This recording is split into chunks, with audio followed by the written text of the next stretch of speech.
dorongan dari iman itu yang memberikan kepada kita perintah untuk berbuat baik dalam kehidupan. Mata diminta melihat yang baik, telinga mendengar yang baik, mulut berkata yang baik. Itu ada nanti ayatnya di Quran. Makanya ngajinya yang total. Misal mata nih, Quran surah 24, surah Cahaya An-Nur, ayat 30 untuk laki-laki, ayat 31 untuk perempuan.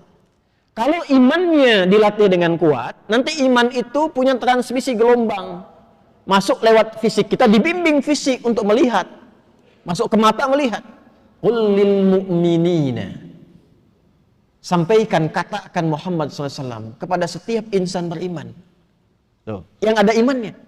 Yaghuddu min absarihim. Bila iman itu masuk ke dalam mata, maka iman akan menjaga mata supaya melihat yang baik-baik saja. Yang tak layak dilihat, iman akan berkata, palingkan.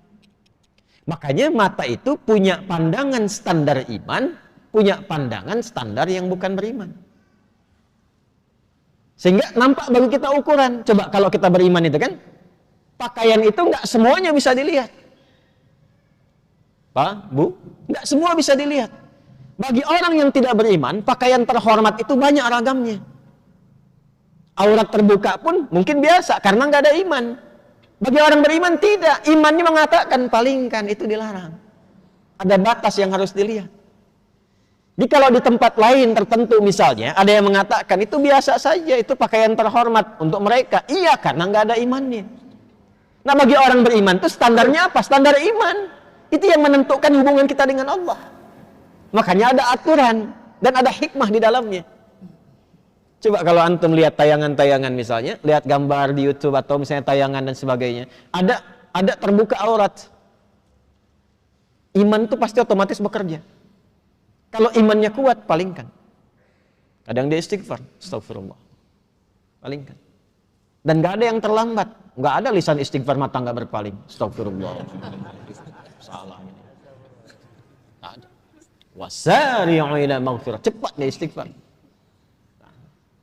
Demikian masuk ke lisan juga begitu. Itu imannya dulu sebelum lisannya. Ya, Quran surah 49 Al-Hujurat ayat 11 sampai 12. Ya ayyuhalladzina amanu. Iman dulu. La yasra qaumin qaum. Lisan orang beriman itu tidak mudah mencela.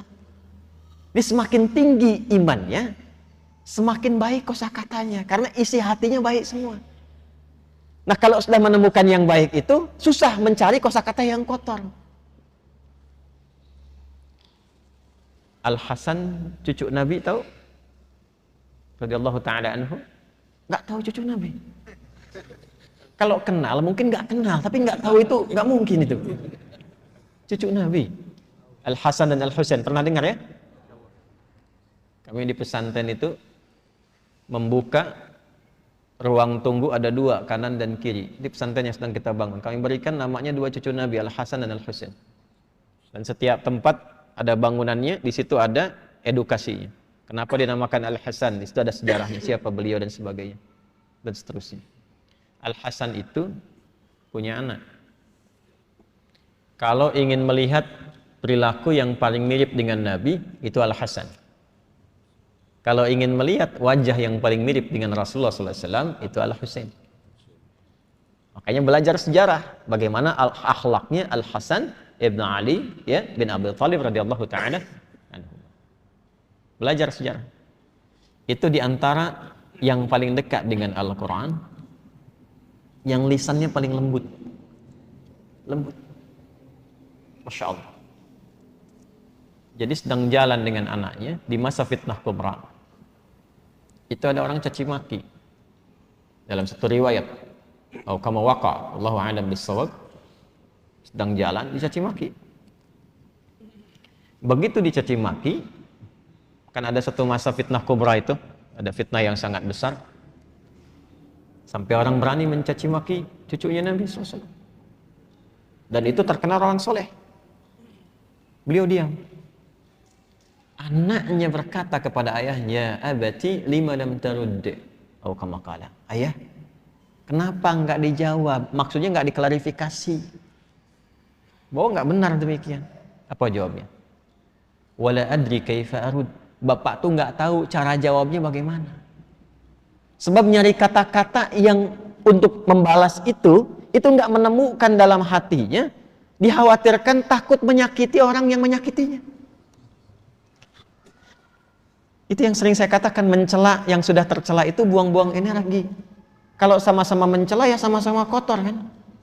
Nah beliau itu mencari ke dalam hatinya sampai nggak menemukan kata-kata kotor atau sekedar untuk mengatakan saya tidak seperti yang Anda sampaikan. Karena khawatir kalimat itu justru menyakiti orang yang sedang menyakitinya. Itu Al-Hasan.